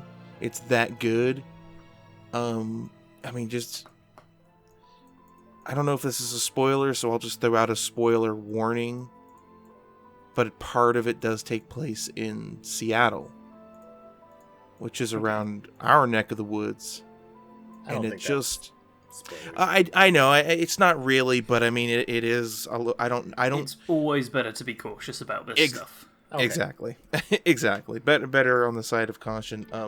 But it's our neck of the woods, and it just looks fantastic, and it feels really good. It's a really stressful game, as well. But I'm enjoying it. But I haven't played that much of it. I've maybe played a couple hours. So it has been a tad amusing to see discussion about it online, where everyone who hasn't played it absolutely hates it and is convinced it's the worst game ever. And all the people I'm seeing playing it are like, "Hey, this is quite a lot of fun. I'm enjoying it." I'm like an annoyed third party, I think, to this situation, because I have no investment in the topic whatsoever. But I am annoyed for the people that actually enjoy it. And aren't allowed to, according to the rest of the internet. Right. Because I think that is the worst possible scenario for a game, for its entire plot to be leaked before it's actually released. I think that is the worst fate for a game, because that essentially killed it for, the Metascore at least, for one of the Metascores. For one of the Metascores. The community one. The loud people are exceptionally loud right now. Yeah. I mean, it's got a 95% on Metacritic. Okay. And 42% liked this video game. It is... Yeah, it's been hugely audio bombed. Audio bombed? What am I talking about? Review bombed. Mm-hmm. Where if you just Google Last of Us 2 and look at the ratings, it's just like 75% 1-star ratings and like 24% 5-star ratings, then like the other 1% of the middling ratings. It's pretty funny. I've gotten to the point where I refuse to let negative opinions of other people sway my actions. I've been in situations with like games or movies or whatever where, everyone's like, it's crap, don't waste your time. So I don't waste my time, and then at one point I'm like, you know what, screw it, I'm just gonna give it a try, and it turns out to be really good, and I'm kicking myself for listening to the negativity. So man, I watched a movie last night, and after watching the movie, I googled it because I was really interested in all the stuff about it, and then I saw it had got like a ton of 1-star reviews and people complaining about stuff, and I was like, I loved that movie. That's the best thing I've watched in about a year. Yeah. Maybe I have an example of that too. Maybe it was a book I was interested in reading about current world topics. I'll leave it at that. Yeah. I'll say a big thing as well is if you do look at reviews, if they've got like a scoring system and you can see like how many 5 stars, how many 4 stars, how many 3 stars, how many 2 stars, and how many 1 stars, I'd say it's more important to pay attention to how many there are in the middle. If there's like, if 99% of reviews are either 1 star or 5 star, you're probably not going to get anything helpful out of the reviews. Mm-hmm. If there's actually a bit of a spread, people are probably giving genuine reviews. Yeah. But when people just go, this is the best thing ever, this is the worst thing ever, just walk away. Yeah. Yep. So, if you're enjoying The Last of Us 2, I'm glad. Don't pay attention to Twitter. Don't go to the subreddit. Don't talk to anyone. Don't talk to anyone until you're done with the game. Stop listening to this right now. Isolate yourself from all sound and noise. Yeah. Because the only thing I know about it, and I do plan on playing it myself, is that the rope mechanics are really cool. Like that's about it. And I put it in the chat box if you guys want to look at it. It's really neat. Well, the game itself is just really well rounded. It controls well. The only thing that I have a hard time with is because I don't play console that much, so trying to do any kind of like shooting with a controller when I'm used to using a keyboard and a mouse is really hard for me. What do you mean? It's so easy. I'm just kidding. No, I don't know, man. I don't know. Sarge has heard my complaints for almost a year now about using a controller in Borderlands. And finally landing on one that actually has the acceleration that I want, and it would have been the controller I would have defaulted to if I didn't search so hard for third-party controllers that were Xbox-like. Mm-hmm.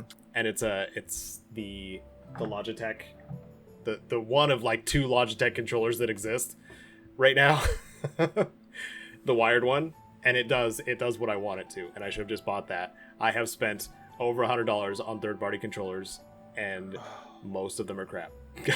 I just have an Xbox controller for the PC, and it works perfectly.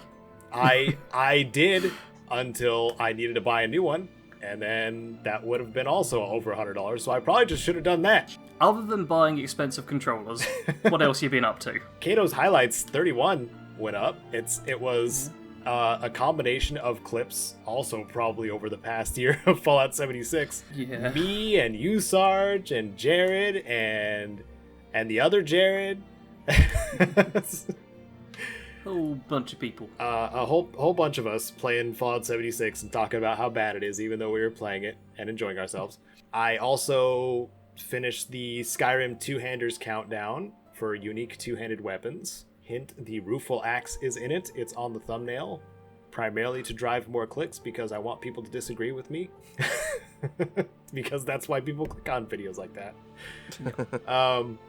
I also played when they had the racial justice pack that was out for getting like 1,600 games or something like that, or 1,600 games and assets. I went ahead and got that, and I think Overland is like in the first page or two, and I ended up playing all the way through Overland.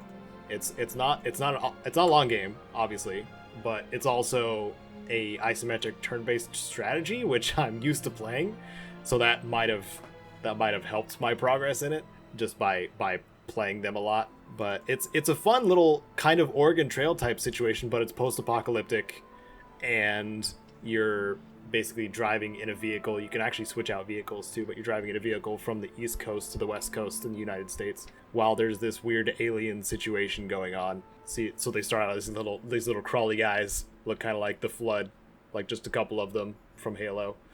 And then they start getting bigger and bigger as you continue going, and you're obviously trying to get more gas for your vehicle and trying to get resources and trading with survivors or killing them, in my case, making them not survive. It's something I would recommend if you want a little fun turn-based. It's a bit relaxed, I think, once you kind of get the strategy down. It's fun. It's a lot of fun. Oh, and you can get dogs in your team, and dogs that can carry stuff. Pretty awesome. Dogs in games are great. Kite and I have been playing Lego Lord of the Rings. It's the first time we have tried using remote play through Steam. It works very well if you're in the same house and have a strong internet connection, which we have both. So that's been a lot of fun. I never had played really any Lego licensed games at all myself. Good. Until that point, and I am really enjoying it. I'm really enjoying Lego Lord of the Rings, and this came out in like 2014 or Yeah, they're real solid games. earlier than that, and like it's really fun. And finally, we played the Guardian Takedown in Borderlands 3, and then Dakoba and I played a little bit of the farming game in Borderlands 3 afterwards, and that's pretty much it. I think. Except for Grounded, which you played. Remember, Caedo? I didn't write it down. No, you didn't write it down. Hence, I'm prompting you on it. I played the Grounded demo too, twice. Oh, I thought you played it more than that. See, I was specifically leading in because I know you've played more of it than like Jared and I combined. I was like, Caedo must have so much to say about this. He's played for like. Yeah, I should have. I'm gonna write it down right now. Grounded. To in remind that myself line. in a second that I should talk about it. So I played Grounded. I played the Grounded demo twice. It's a half-hour chunk each, and each one was a different kind of focus. The first half hour, because it starts you in the same place and gives you like the basic tutorial, and then you're just free to go for that half hour. So yeah, that first half hour was just learning the game. You have a cool little analyzer thing. It's a survival game. You have a little analyzer thing. You like drop the things that you pick up or discover in there for crafting, and it basically teaches you things that you can build and create, and tools you can make. So and it's got a timer. I think the timer is is the timer like 3 minutes or something like that? Like every 3 minutes or so, like it gains another charge to analyze something. So you have to keep coming back to base camp to learn more things, basically. And I like that system. It's a Honey, I Shrunk the Kids kind of environment, so you're a really short kid. Yeah. I think tiny is more accurate a description than, man, that kid's a bit short. In a big old dangerous backyard. And it's fun to explore so far. Like hydrating is different than other games. Like if you want to like have clean water, you have to get the dewdrops from like the grass like up above you, so you can like knock it down or something like that, or climb the grass to if you're able to get up to it. The like aphids are a food source, which is kind of silly because they're nice. They're prey, so they're kind of quick and stuff like that, and they can run up the blades of grass, and you have to wait for them or shoot them down. You encounter ants. That's like one of the first things you encounter. There's a ladybug kind of wandering around the first area. That's not hostile until you like punch it or something. What was something else that I recognized? Oh, the arachnophobia mode that they added. That's a really nice feature. That's a really considerate feature for developers for a new game. Because spiders are in the game. This is a backyard. There's gonna be spiders. But you can reduce like what the spider looks like. You can reduce it down to like 2 blobs with like 8 eyes. So if you have arachnophobia, you can still play the game and still recognize when something big and dangerous is coming towards you without looking like a spider. So that's a really awesome feature. Kite really appreciated that for sure. Kite's not a fan of spiders at all. Honestly, that was probably my favourite thing about the game. I don't have arachnophobia. I just think that having that in the game is such a smart thing. Yeah, for sure. And I'm so glad they removed the "oh yeah" that the kids yell when they place down objects. I'll get it. It is a survival game, so you can build like your shelter and stuff like that. But I didn't spend too much time doing that. I spent a lot more time trying to explore the little time I had. Finding the giant Tic Tac container, and like just finding large versions of things that are normally small. I think it's going to be a fun kind of discovery type situation when all of us finally get to play it. For those that are, it's going to be 4-player co-op. Yeah, I'm probably not going to buy it. Sarge is probably not going to buy it. Because I too played the demo, and it's only reinforced what the previous opinions I had about it on the podcast were. It's fine. Seems like a fine survival game. Mm-hmm. It doesn't stand out to me as being like, oh my god, this revolutionary or whatever. It's just like, yep, it's another survival game. If you fancy a new survival game, it's there. Have fun with it. Yep. I was kind of annoyed that the demo was half-hour repeatable, because for survival games, that first half hour is basically like, gather equipment, build starting location, now you might be ready to start playing the game. I think I said to Caedo the other day that I wish it was like just a 6-hour demo that you couldn't repeat. Yeah. So you had like a decent chunk of time with the game so you could really get to grips with everything. But instead it's like, hey, mad panic to explore and do whatever you can in a limited time. Which I did not enjoy. I literally played the half-hour demo, then I was like, yep, I'm done with this forever, and uninstalled it. I got other survival games. I can play them if I want to play a survival game. What else did you play? Borderlands 3, which we've already talked about more than enough. Yes. But that's it. Yeah, and obviously 76, despite the fact Caedo has played way more of it than I have recently. I have been trying to play it occasionally, and yeah, I've been playing it. I've been focusing more on making videos for it, and I've definitely spent more time editing videos than I have actual time within the game. Do you think that as of was late.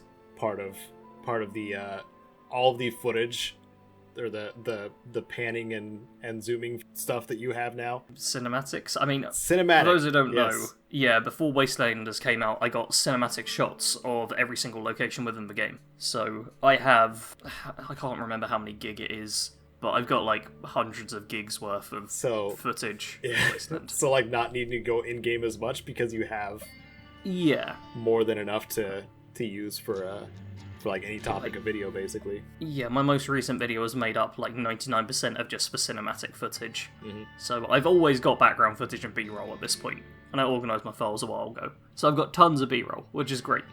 But yeah, it does mean for actual general playing the game, because I'm over encumbered as well and dealing with that stuff, it's like, there's not much I need to worry about right now. Because I've not been playing quite as much Fallout 76, I was able to go back to Oblivion. Annoyingly, I've hit a point in Oblivion where I'm like not enjoying it that much, because I went through and did the Thieves Guild quest, which sucks. Like, I'm just gonna say it. Oblivion Thieves Guild, yeah, not a fan. I got to the end and I was like, so is anything good gonna happen now? And no, I was just like, wow. Because I'm used to people complaining about like Skyrim Thieves Guild with the like repeatable Radiant stuff to get to the end. And I was like, well, that's got to be the worst for Thieves Guild ever been, because that's what I've heard complaints about. No, I'd rather do 1,000,000 Skyrim Radiant Thieves Guild quests than play through the Oblivion Thieves Guild just one more time. Yeah. But I was going to just finish off the story and round it up. Caedo suggested I go to Shivering Isles, so I've been doing that. It's alright. It's alright? Yeah, it's okay. It's like, it's supposed to be all madness themed and stuff, and I'm like, this isn't what madness is actually like. This is very tame and dull, considering. Wow. Oh. Did you fight the slippy slidey grummites? Yeah, I fought grummites. Okay, good. Like, that's all I wanted, yeah. actually. That's really all I wanted. Really? Man. There better be something good once I'm done with it. Like, once you've dealt with proper madness, madness in video games just does not hold up most of the time. So yeah, I've been thoroughly disappointed by the games I haven't played much of, and the only game I'm really enjoying right now, I guess I haven't played enough of. Yay! Disappointed Company Sarge. Yep. But it's cool, because I'm actually just going to play a bunch of Magic the Gathering Arena, because that is a game I do enjoy. That's good. That's good you have one of you enjoy. Yep. Anyway, let's just wrap this thing up. There it is, guys. That's PIPCAST. All the links for everything we've talked about, I'm sure, will be provided by our good Caedo Genesis. Don't forget, we all have YouTube channels. We all have Discords. Go check us out. Go subscribe. Go like some videos. Go watch some videos. Go join some Discords. Go do all those things. All those YouTube things that everyone always asks of you. Except do it for us. But thank you all for listening, and we will catch you all in the next PIPCAST 3000.